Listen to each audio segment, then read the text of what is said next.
Welcome to Penrose Learning, where we make understanding easy.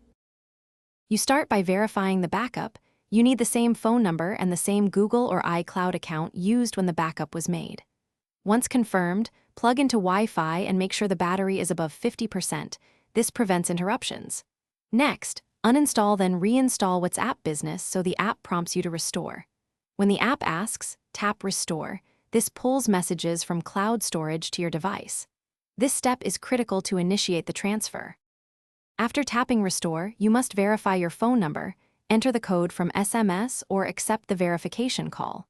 Grant the app storage and contacts permissions so it can write the chat database and restore attachments. The app will restore messages first, then queue media files. Make sure you leave the app open and stay on Wi-Fi to speed downloads. Once message restore completes, the app rebuilds chat indices. This may take several minutes depending on backup size, so be patient and do not interrupt.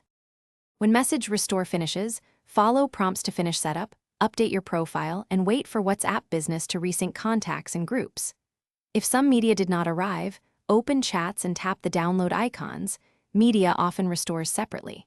If the restore fails, try clearing the app cache, confirm you're signed into the correct Google or iCloud account, and repeat the reinstall restore sequence. This usually resolves permission or account mismatches. If you still have trouble, check backup date and available cloud storage and try again.